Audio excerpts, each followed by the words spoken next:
From the station working for you, this is Good Morning Indiana, streaming now. And it is 5 o'clock here on your Wednesday. Good morning to you. I'm Lauren Casey. Lauren, good morning. I'm Rafael Sanchez, and these are your headlines on this September the 30th. It's been a heated few years, rhetorically speaking. And so I think each side will need to have a little grace, and I hope we can find our way there. The presidential race, as you know, heating up. We talked to young voters about how to move forward as a country, regardless of the outcome this upcoming November.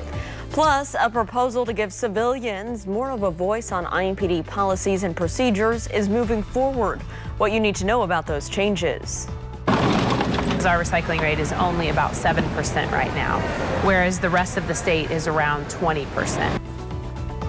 Indianapolis has been deemed the most wasteful city in our country. So working for you, how one organization is hoping to fix that problem. Our Kelsey Anderson will have a live report on that critical issue. Good morning to you. It is now the middle of the week. It is Wednesday, the last Wednesday, Lauren, in September the 30th. Where has the month gone? I really feel like September has just flown by, and now we're starting to feel more like fall out there, Todd. It's a pretty cool start today, but you've been telling us that Wednesday's the warmer day, right, this week? You know, it's the warmest day we have, and it's still going to be below normal, so it's nothing to do jumping jacks over here unless you want to stay warm this morning with temperatures that are in the 40s. And we do have some opportunities for rainfall here today in some locations going forward. 49 right now in Indy, 49 in Bloomington, 52 in Lafayette. You see the icons here. Lafayette, more in the way of cloud cover, clear skies in Bloomington. As we go over to the satellite radar picture, you can see those clouds moving through here to the north. It's clear down to the south. And as far as the rainfall that I mentioned off to our west, you know, it's a little batch of rain moving through Iowa. This is going to scoot right through Michigan and into northern portions of central Indiana. So from Indy to the north today, I think there will be the opportunity for a few spotty showers to build in, maybe as early as mid-morning and then into the early afternoon hours. For the rest of us, we just build in a little more in the way of cloud cover. So overall, the day breaks down as a sunny start, turning partly cloudy, then eventually mostly cloudy with high temperatures today, right around 70 degrees. There is the opportunity for some frost in our forecast going forward. We'll let you know when that arrives coming up in just a few minutes. All right, Tom, thank you so much. Let's take a look at traffic as you're heading out on the roads this morning. Good morning to you in Hamilton County. A live look in Carmel along US 31, a view here near Main Street. We did have some flashing lights in one of the shoulders at the last time we showed you this camera, but it's looking like everything is quiet and clear in that area right now. All lanes are open, so that is good news if this is part of your commute. Of course, we'll continue to keep a close eye on the roads throughout the morning and keep you updated on any delays. The time now is 5:03. The first presidential debate of the 2020 election delivered fireworks and drama as both candidates at times lobbed personal attacks at each other. Yeah, so moderator Chris Wallace, he challenged both President Trump and Democratic nominee Joe Biden on 6 topics during this 90-minute event. The topics included COVID-19, the economy, the election integrity issues, as well as race relations. One of the most talked about moments when Wallace asked the president to condemn white supremacists. Do you want to call them? What do you want to call them? Give me a name. Give me a white name. Supremacists and white supremacists. Like me to condemn? White supremacists and white Proud Boys. Stand back and stand by. But I'll tell you what. Somebody's got to do something about Antifa and the left, because this is not a right-wing problem. This is a left-wing. This is a left-wing problem. They talked over each other the entire time. Biden then accused Trump of inflaming racial tensions. Critics of Wallace noted that Mr. Biden was not asked the same question. The next debate scheduled for October the 15th. And despite millions of Americans watching that first presidential debate, research shows that at this point, most voters aren't going to be swayed by what's said in these debates. WRTV talked to 2 men on opposite sides of the political aisle and posed this question to them. What happens if the candidate you support doesn't win in November? How do we move forward as a country? It's been a heated few years, rhetorically speaking. And so I think each side will need to have a little grace, and I hope we can find our way there. It would take a lot of strength and a lot of emotional strength to come together and just keep working and keep grinding and making those small changes. Well, Good Morning America will have a more in-depth analysis of last night's debate. That's coming up right here after Good Morning Indiana. If you're headed to the polls on Election Day, you could snag a free meal. The not-for-profit organization, the World Central Kitchen, is kicking off a nonpartisan effort. They're calling it #Chefs for the Polls. The organization says most people vote during lunch breaks, after work, or before, and they're often met with those long lines. WCF will team up with local food trucks and restaurants to feed voters at polling stations on Election Day, November the 3rd, and on early voting days. World Central Kitchen says they're using the power of food to, quote, make Election Day one of community and one of hope. That looks good, Raphael. Well, a proposal to give you a voice on IMPD policies and procedures is now heading to the full City County Council. The Public Safety and Criminal Justice Committee approved that proposal last night. It would expand IMPD's General Orders Committee by adding 4 civilian appointees. So the committee is responsible for overseeing IMPD's policy decisions. Right now, the committee is made up of 3 law enforcement officers. Before the vote, the council heard from members of the community and the president of the local Fraternal Order of Police. We welcome the civilian involvement. We just wish we could have had more of that before we got to this stage, and we hope that we can have it before this is eventually brought up for a final vote. You cannot have police policing themselves. Having civilians on this board, we ensure that we have accountability, we have transparency, and the community is well involved. If approved, the new General Orders Board would oversee all rules and policies that govern police powers like use of force, arrests, and investigations. And board meetings would adhere to Indiana's open door laws, which means that citizens would have the right to attend and record all meetings. The final vote is scheduled for October 12th. We'll keep you updated. Good morning to Lebanon, Greenwood, and Avon this morning. And now to the latest on the coronavirus and its impact on our state. State health officials are reporting 20 new deaths in Indiana. That's 9 from Monday, and the highest number since last Thursday. Now, since the pandemic began, 3,385 Hoosiers have died with COVID-19. Health officials also report 227 probable COVID-19 deaths. September has proved to be the deadliest month for Hoosiers since July. So a total of 310 people have died with COVID-19 this month. State health officials also report an additional 761 cases of coronavirus. That number from yesterday, that's down from Monday's number and the lowest reported number of cases over the past 6 days. So far, 119,066 Hoosiers have been diagnosed with COVID-19. Those under the age of 40 continue to have the highest infection rate in our state. Lauren? Raphael, it is 5:08, and Indianapolis has been deemed the most wasteful city in the United States. Not a good title to have. And so city leaders are now working to solve problems that have been around for decades here. WRTV's own Kelsey Anderson is joining us this morning with more on what they're doing to combat this issue. Kelsey, good morning. Hey, good morning. So Indianapolis is recycling at a rate of just 7%, while the rest of the state is at 20%. So now city leaders are partnering with organizations with the Indiana Recycling Coalition in hopes of making the capital city less wasteful. The goal of the Indiana Recycling Coalition is to get the state at 50% recycling rate, and they have to start with Indianapolis. The first thing Executive Director Allison Mitchell tells me they have to do is inform and educate the residents of how to properly recycle. 3 rules for proper recycling. It's know what to throw, which the other way to say that is when in doubt, throw it out. So find out specifically what your hauler wants you to put in your recycling bin and stick to just that. The other is empty, clean, and dry. So make sure when you throw something in your recycling bin, it's empty, clean, and dry so it doesn't contaminate other things. And then don't bag your recyclables. The bags and the plastic film create a lot of trouble for the recyclers at the sorting facility. She says they also have to work with the city behind the scenes on the policies and the mechanisms for improving recycling infrastructure and investment here in central Indiana. So you heard Mitchell say that they do not want your stuff wrapped in plastic. You can see that's the case right here out of this recycling bin downtown. But of course, if you do have questions, they do want you to recycle, but they want to make sure you're doing it right. So if you do have questions on where to recycle and what can be recycled, you can head over to WRTV.com. Reporting live, Kelsey Anderson, WRTV.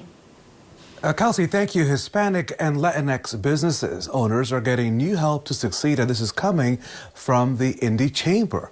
Accelerate Latinx is a program created by the Chamber's Hispanic Business Council. It includes classes, mentorship, and networking opportunities.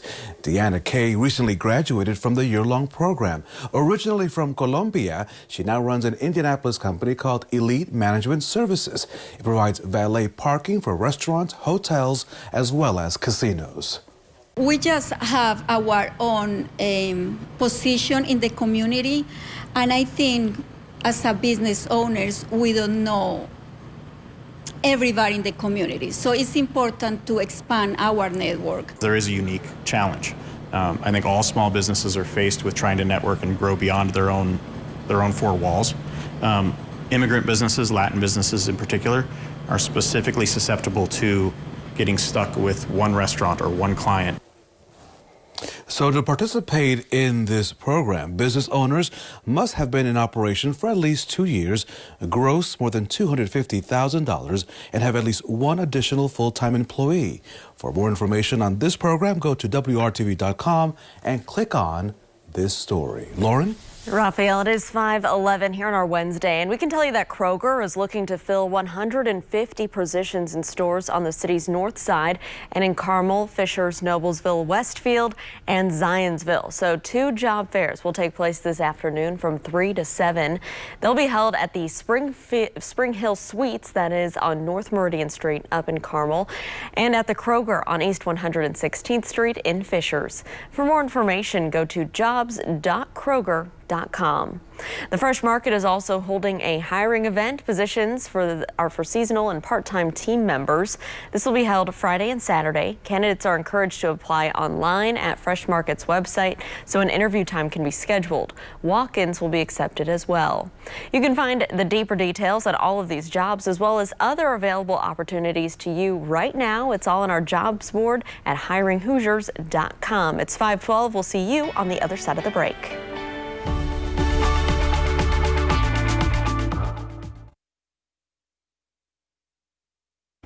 Welcome back. President Trump's Supreme Court nominee, Judge Amy Coney Barrett, will be back on Capitol Hill today. Yesterday, she met with Vice President Mike Pence and several Republican senators. She'll meet with Indiana Senator Todd Young today. Her confirmation would give that court a 6-3 conservative majority, making it the most conservative Supreme Court in many years. Opening statements are expected to begin on October 12th. Republicans hope to have her confirmed before the election. And the woman she's been tapped to replace on the court, Justice Ruth Bader Ginsburg, has been laid to rest. An Army escort carried her remains to her final resting place Tuesday morning. It was a private ceremony at Arlington National Cemetery. She was interred alongside her husband, a former Army officer who passed away back in 2010. Ginsburg died on September 18th of pancreatic cancer at the age of 87. She leaves behind a powerful legacy. RBG, as many would call her, the second woman to serve on the Supreme Court and a trailblazer for women's rights. She also had the reputation of being a judge's judge for the clarity of her opinions. She served on the court for more than 27 years. Lauren, we have some new developments in the ongoing police death case of Briana Taylor. Today we could get to hear the first chance to hear those audio recordings from the grand jury. As you may recall, Taylor was shot and killed back in March inside her Louisville apartment during a police raid. Only one of the officers, Brett Hankinson, who fired his weapon the night Taylor was killed, is facing criminal charges, but only for endangering her neighbors.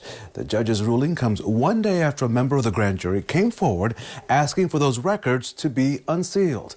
And that juror's lawyer saying Kentucky Attorney General Daniel Cameron misrepresented the case. My client wants to make sure that anything that happened in there becomes something of public knowledge to the extent it's legally allowed to. Briana Taylor's family is relieved because it's a step forward. We understand the journey for justice is awfully a long journey, but this is a good step forward. Hankinson was fired from the Louisville Metro Police Department back in June. The other 2 officers involved, Sergeant Jonathan Mattingly and Detective Miles Cosgrove, are on administrative leave, while separate internal and FBI investigations are being conducted. Well, many California firefighters are being pushed to the limit as they battle those wildfires that are raging across the state. One of those firefighters, coming off a 60-hour shift on Sunday night, raced to help save the home of his girlfriend's family. Grant Noonan was immediately met by flames when he turned into his neighborhood, his girlfriend's parents' home also nearby. Noonan says that he knew he had to act quickly. With his gear in his car, he began to assess the scene while waiting for backup. And soon enough, crews arrived to help Grant fight as if they were working to save their own homes. The hard work did pay off, and the home of Noonan's girlfriend's parents still standing today. Just wild, the video coming out of California. And we know that we've had it pretty dry here in central Indiana as well, Todd. We don't have the fire situation that they do, but we haven't had a lot of rain either. No, in fact, it's going to go into the books here as the driest September on record, most likely. There is the opportunity for a few spotty showers today, but not the best chance here in Indianapolis. It's mainly in some northern locations. So as we break down your day from start to finish this morning, we all wake to a decent amount of sunshine. Just once again, a little more in the way of cloud cover in northern locations. This afternoon, we build in some scattered showers to the north, and then this evening it is going to be mostly cloudy. Temperatures outside right now are sitting in the 40s and 50s across the area. 51 in Muncie, 48 in Peru, as well as Tipton, 49 in Indy and Bloomington as well. And one of the rain chances coming in here is going to be with this cluster of rain you see near Waterloo, Iowa right now. This is going to start to make its way eastward, and it's probably going to continue to make its way here into northern locations. You see some other scattered showers across parts of Michigan, and as we expand out, you see the overall flow here. We have some heavy rainfall here moving to the north. We have this big circular area here, which is the area of low pressure, which is pinwheeling these showers through the area. So let me go over to TrueCast and I'll break it down for you. And as I put this into motion, just know it's going to look a little worse on TrueCast than it's going to be. This model doesn't pick up on how much dry air is in place at the surface. So these showers will come into places like Logansport, Peru, Kokomo, into Marion, Hartford City, and Muncie, but they don't really make it too far to the south. There could be a sprinkler too, I think, from Indianapolis down towards Greensburg, but that's just about it. Again, there's more green than I think it's going to be. I mean, it will look like this on radar, but just all that rain is just not going to make it down to the ground level because the air is so dry. So here in northern locations, upper 60s to right around 70 degrees, as today is going to be the warmest day of the week, even with some of those rain chances, where it's a little bit drier, it's a little bit warmer. 73 in Martinsville, 74 from Spencer to Bloomington over to Bedford and into the Seymour area. This evening, any cloud cover that's out there, just like last night, should fade away. We'll be left with mainly clear skies and temperatures falling into the 50s. Then overnight tonight, partly cloudy down to 48 in the city, and as usual, just a little bit cooler in some of the outlying areas. And then for the day tomorrow, it's much cooler. This is a cold front coming through later on with those shower chances. About 61 to 63 degrees your high temperature for tomorrow. Day very similar to today in the sense that we have more sunshine to start, and then we build in the cloud cover as the day goes on. Here's a look at your 7-day planning forecast. Friday down to 59 degrees for your high temperature, and then as we expand out to the rest of the 7 days, Sunday's potentially the wettest day with some scattered showers moving through. As far as the coldest day, the high on Friday is the coolest temperature we have, but the morning low on Saturday, 30s most likely in some outlying areas, giving us the first opportunity for some patchy frost. All right, Todd, thanks so much. Let's take a look at traffic right now as you are heading out on the roads this Wednesday morning. A live look here north of the downtown area at I-65 and 21st Street. Now traffic on the interstates picking up, especially in the southbound lanes. It's on the left side of your screen. You will notice those orange barrels there on the on-ramp area. So keep in mind until next Monday at 6 a.m. we do have the on-ramp from 21st Street closed to southbound I-65 for some road construction. Just remember that as you're heading out on the roads this morning. But right now, no delays here on I-65 as you're heading in and out of downtown. Raphael? So let's talk about your health this morning, as experts say that it's key that you get your flu shot because of the ongoing pandemic, and your primary doctor is not your only option to get vaccinated. You have so many options this season. CVS, Walgreens, and Kroger are offering flu shots this season. You'll need to check whether an appointment is necessary or whether you can just walk in. IU Health will offer 5 free drive-through shot clinics in October. So that's beginning tomorrow. The first is tomorrow at the Children's Museum. It runs from 4 to 8 in the evening. The other drive-through clinics will be held later in the month. We have the dates, the times, and the locations all for you listed on our website, WRTV.com. So aiming to stand out. Next, the shot heard and seen around the world and why this could be difficult to duplicate. You're watching Good Morning Indiana on this Wednesday morning.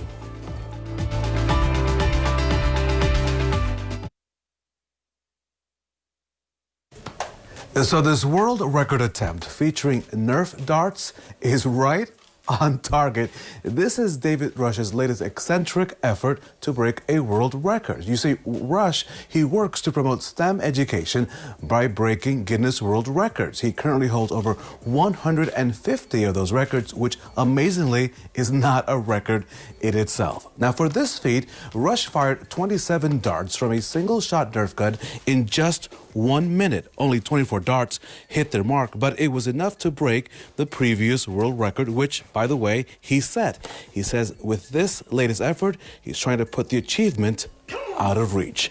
Todd Clausen, of course, if you're heading out this morning, make sure your light jacket is not out of reach because it's going to be a chilly one again this morning. Yeah, you know it is, Raphael. We're in the 40s, and this is going to be a pretty consistent theme going forward in our forecast. In fact, if anything, the next couple mornings are even going to be a little bit cooler. We start today off with a good amount of sunshine. That is the good news. But just like yesterday, as the day goes on, we'll start to build in a little more in the way of that cloud cover. 50s through about 10 a.m., and then we go into the 60s as we transition into the afternoon hours. I do think in northern locations there will be a few spotty showers. Should be okay from Indianapolis to the south. Indy may see a spot sprinkle, and then the clouds will start to clear out once again as the sun starts to set with high temperatures today right around 70 degrees. The time now, 5:27. We're back here in just a couple minutes.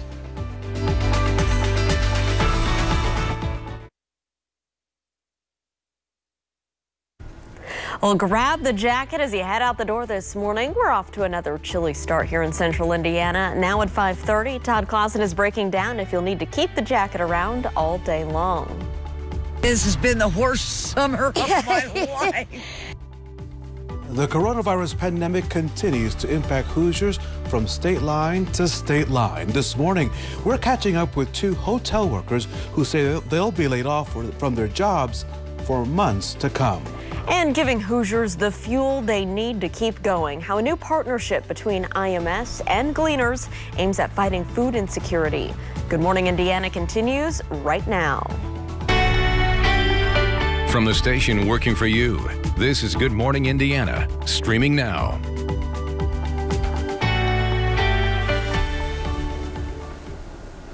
Good morning and welcome to Good Morning Indiana on this Wednesday. Lauren, I have to admit to you that I hesitated opening the front door to my home here in Franklin because I knew Todd Clausen was going to be right yet again, and I just did not want to face reality on this Wednesday. So yeah. I kind of opened it a little bit. I was like, nah, I'm not going outside. Well, for those of us who have left their homes today, Raphael, you may need to grab a few things before you head out maybe to the bus stop or to work this morning. Todd, what are those things that we need? Raphael, if you've opened it just a little bit here this morning on Saturday, I'm telling you, I'm warning you ahead of time.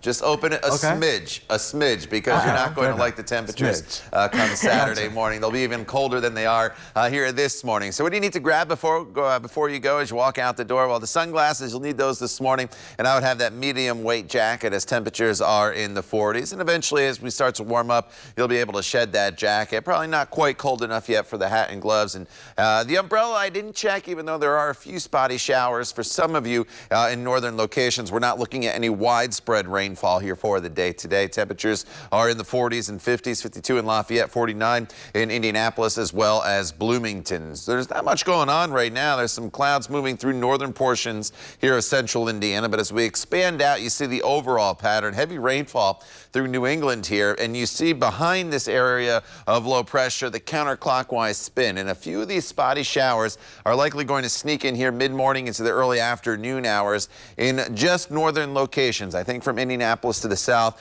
we should be okay. There could be a sprinkle here in the metro area, but to the south, you should be completely dry. Everybody, though, will see a little more in the way of cloud cover as the day builds on. 63 degrees by the noon hour. Your 5 p.m. temperature takes us up close to 70 degrees. Lauren. All right, Todd, thank you so much. Good morning to you in Fishers, Carmel, Cicero, areas up in Pendleton. Let's take a look right now at traffic in Hamilton County, looking to our northeast as drivers are heading on I-69 this morning. This is a view in Fishers at that area where you can see traffic is traveling smoothly northbound and southbound. Right now, not monitoring any crashes or delays to slow down your Wednesday commute. Of course, we'll continue to keep you updated as you're heading out on the roads and let you know if there are any trouble spots you need to avoid. Raphael? Good morning as well to Shelbyville, Lebanon, and Indianapolis. A new study names the Circle City the most wasteful city in the entire country. WRTV's Kelsey Anderson, she joins us live this morning with how leaders are working to clean up these problems. Kelsey, good morning and fill us in. Hey, good morning, Raphael. So despite this recycling bin being completely full this morning, Indianapolis is only recycling at a rate of just 7%. That's making the Circle City fall way behind other Midwest cities. And that's why city leaders are partnering with the Indiana Recycling Coalition. Indianapolis has a recycling problem. Allison Mitchell is the executive director of the Indiana Recycling Coalition. Our recycling rate is only about 7% right now, whereas the rest of the state is around 20%. She tells me they are working to get the entire state to a 50% recycling rate. And Indianapolis is their first focus. Helping residents understand how to recycle, why it's important to recycle, and the jobs that it creates and how it influences the economy, and the importance of recycling properly. She says they are also talking to the city about what they are charging for waste management. The city of Indianapolis residents have paid roughly the same amount to have their solid waste managed for the last 30 years. And despite the fact that costs to deliver those services have risen, what residents actually pay has not increased. So that's resulted in a significant budget shortfall that the city of Indianapolis struggles with every year. There are two easy ways to recycle in the Circle City.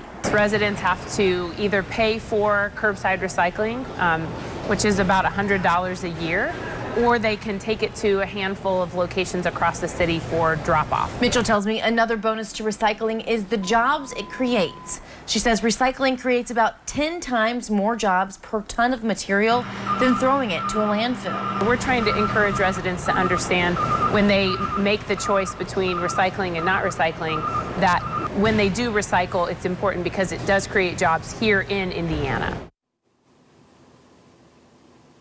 So they are encouraging everyone to start recycling, but they want to make sure you're doing it right. So just one example here is that this plastic bag is filled with recycling. They don't want you to put that in that plastic bag because that puts a coating on all the recyclables and also makes it a little bit harder for the people who have to come and sort through that. So for more information on when and where and how you can recycle, head over to WRTV.com. Reporting live, Kelsey Anderson, WRTV. All right, Kelsey, thank you. The time right now is 5:36. Let's get to the coronavirus pandemic and its continued impact here on Hoosiers all across our state. This morning, let's start with a look at the new numbers of coronavirus-related deaths reported in Indiana. Health officials report 20 new coronavirus-related deaths on Tuesday. Since September 1st, 310 people in Indiana have died with the coronavirus. That's more people than reported in July and August. State health officials also report 761 new coronavirus cases. Since the pandemic began, more than 119,000 Hoosiers have been diagnosed with COVID-19. So let's turn our focus now to the virus's impact on Hancock County, the county just east of Indianapolis, reporting 948 total cases. 4 of those cases were reported on Tuesday. Since the pandemic began, 43 people in Hancock County have died from COVID-19. Lauren, when the Big Ten basketball tournament was called off in early March because of COVID-19, many Indianapolis hotels began sending employees home. That was part of the ripple effect from COVID-19. The move nearly 7 months ago was supposed to just be temporary for many workers. And so we first introduced you to Lisa Worley and Celesta Nichols after they were furloughed from their jobs at a downtown hotel. Celesta is getting by with her Social Security. Lisa found a job working at an assisted living facility. But the former lounge hostess and lead server says, aside from the money, the pandemic has taken away the jobs that they loved. It really is, it's been frustrating. You know, I want so badly to get back to work. I miss our clients. I miss our guests. I honest to God believed we'd be back to work. Things would be back to normal. Well, whatever normal is now. Yeah. So, and it's scary. So here's their reality. This morning, the sisters say they've been told it will be at least another 5 months before they can return to work. At 5:38 this morning, a $50,000 reward is being offered for more information on the death of a Bloomfield woman on the city's west side. Back on September 17th, police found 40-year-old William Hostetler dead and her husband injured near West 30th Street and High School Road. Friends say that she was picking up her husband with their 6-year-old son in the car when two men robbed and then shot the couple. Family members hope this reward helps get those killers off the streets. I heard my nieces and nephews weeping over the weekend, and it's just heart-wrenching. And we cannot sit back and leave these guys walking the streets and leaving it open to happen to another family. It's just, these guys, whatever we can do, I mean, if it gets them off the street even a day quicker, it's worth it. Wilma's husband, Jonathan, survived that shooting. The reward is for information that leads to an arrest and prosecution of a suspect. A Central Indiana company is facing several restrictions amid a lawsuit following a WRTV investigation. On Tuesday, a Hancock County judge granted a motion from the Indiana Attorney General's office for a preliminary injunction against Greenfield Granite. That means the company can't sell or remove monuments until the legal process plays out and can't engage in sales it can't complete.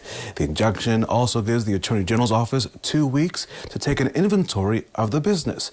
WRTV Investigates Kara Kenny first told you about the problems with Greenfield Granite just last month. Court documents show at least 70 complaints have been filed by consumers who say they paid for headstones and did not get what they ordered.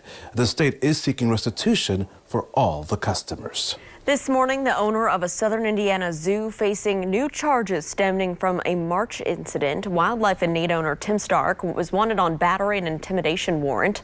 Police say that Stark grabbed and then threatened an Indiana deputy attorney general during an inspection at Wildlife in Need.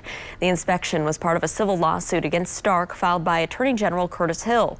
The reported attack happened while Netflix crews were filming the Tiger King series, and it was caught on camera. Earlier this month, the Indianapolis Zoo rescued a number of animals from this Clark County facility. The Attorney General's office says 165 animals were missing from the property. This morning, Stark is also wanted for contempt of court here in Marion County. This morning, the Indianapolis Motor Speedway and Gleaners Food Bank, they'll be teaming up to promote food donations for families in need. Each year, nearly 2 million Hoosiers face food insecurity. Track officials say that's why it's important to raise awareness to help feed hungry Hoosiers. As part of the partnership with Gleaners, IMS will host 2 food distribution events later this year. To learn more about donating to Gleaners, visit this story right now on the WRTV app. An entire town forced from their homes. Still ahead, the latest on the massive fires burning out of control. We'll see you on the other side of the break.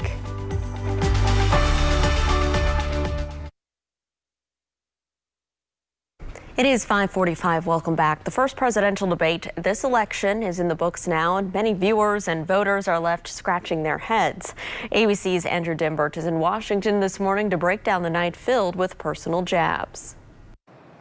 Debate night in America. Gentlemen, a lot of people have been waiting for this night. The coronavirus making this one unlike any other in U.S. history. The candidates socially distanced. There were no handshakes, but plenty of political punches. The question is, Supreme Court justice, radical left. Will you shut up, man? Listen, who is on your list? President Donald Trump and Joe Biden struggled throughout the night to break through and make their pitch to voters. The debate derailed at several turns, the questions often sidelined and unanswered. And as expected, things got nasty. Biden and Trump slinging insults. You're the worst president America has ever had. Hey, Come Joe, on. there's nothing smart about you, Joe. The president unleashing a barrage of attacks on Biden, interrupting him and moderator Chris Wallace repeatedly. Of Obamacare, I got rid of it. I'd like you and to, we will protect Mr. people President, with I'm the pre-existing moderator of this conditions. debate, and I would like you to let me ask my question. I guess I'm debating you, not him, but that's okay. Trump and Biden also at odds over the response to the COVID crisis. If we would have listened to you, the country would have been left wide open. Millions of people would have died, not 200,000. Look, you folks at home, how many of you got up this morning and had an empty chair at the kitchen table because someone died of COVID? And on race relations and nationwide protests, when pressed to condemn white supremacist groups, the president wavered. What are you saying? I'm willing to do anything. I want to see peace. Then do it, sir. Say it. Do it. Say it. Do you want to call him? What do you want to call him? Give me a name. Give me a White name. supremacists and Who would white you like me to condemn? White supremacists and right Proud Boys, stand back and stand by. And the night ended on the topic of election integrity. Wallace asking both Trump and Biden if they would hold off on declaring victory until the results of the election are independently certified. President Trump deflected. Biden, meanwhile, says he will accept the outcome of this election even if he does not win. Andrew Dimbert, ABC News, Washington. More of our Democracy 2020 coverage right now. This morning, the House has passed a resolution reaffirming its commitment to an orderly transfer of power following the presidential election in November.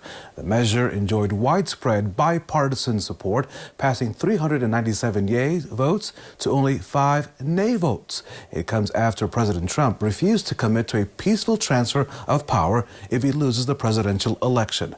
The Republican-led Senate passed a similar resolution last week, and Democratic candidate Joe Biden is currently beating Mr. Trump in the polls. But as you may recall, similar polls also showed Hillary Clinton leading the president back in 2016.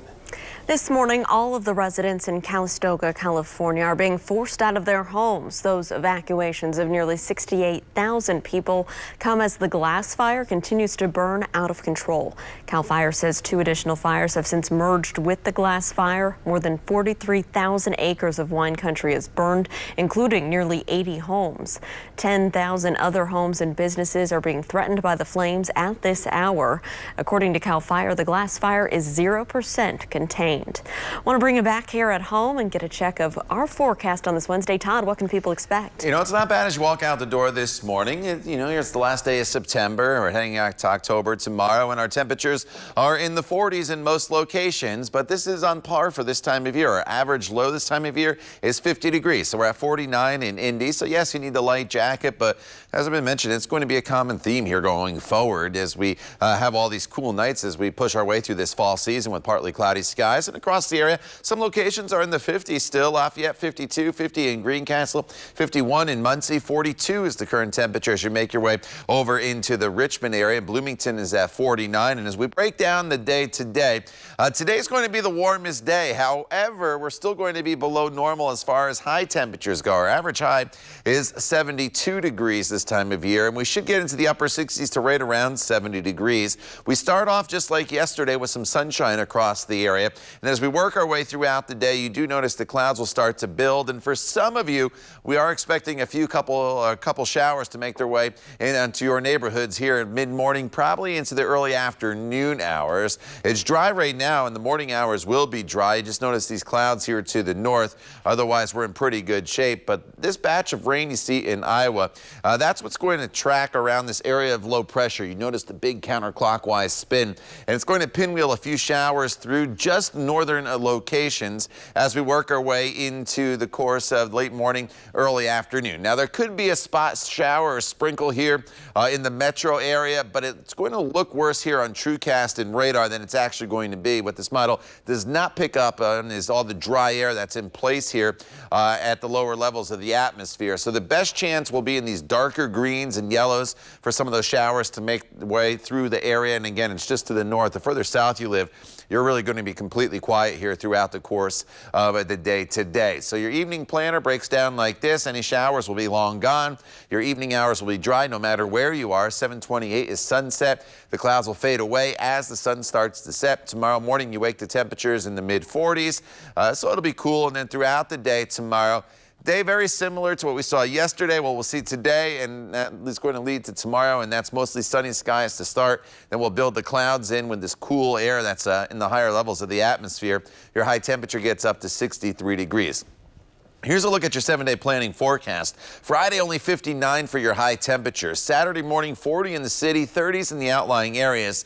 That's going to result in the potential for some frost, and there even could be some frost in areas on Friday morning as well. As far as rain chances go, Sunday will be the best chance as some scattered showers make their way through the area. Todd, thank you. We do have a traffic alert for drivers right now in the downtown area, heading into downtown. Take a look right here at our camera at the South Split. You can see a semi crash. It's blocking the ramp from westbound I-70 as you're heading just past the South Split, getting onto Meridian Street. That ramp closed at this time for this cleanup, and you can see we also have flashing lights over in the left shoulder as well. So this is creating a major backup at the South Split at this hour.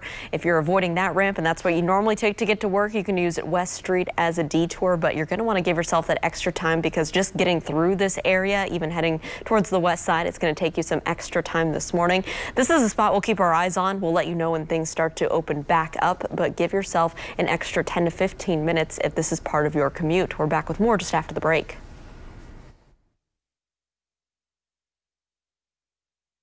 It is 5:55. Raphael, childhood cancer remains the leading cause of death by disease for kids under the age of 14.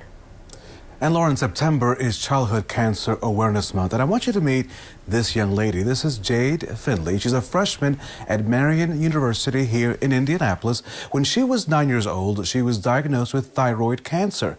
It was later discovered that she had more than 50 tiny tumors sprinkled throughout her lungs. The small tumors were treated with radioactive iodine, and thankfully she made a full recovery since she spent her whole childhood immersed in the medical world. Jade has decided to study nursing. She says she wants to work with children who also have cancer. I understand, the process and the stress of going through a ton of treatments, and I feel like I could give back to anyone else who's going through a similar situation that I did. Her surgeon at Peyton Manning's Children's Hospital at St. V's was Dr. Miyamoto. With September being Childhood Cancer Awareness Month, he urges parents to not stray from their doctors even during this pandemic. I think it's always good to be aware of your kids and changes in their bodies, So for our area, unusual lumps or masses in the neck that don't go away or that act abnormal, breathing problems would be our takeaway.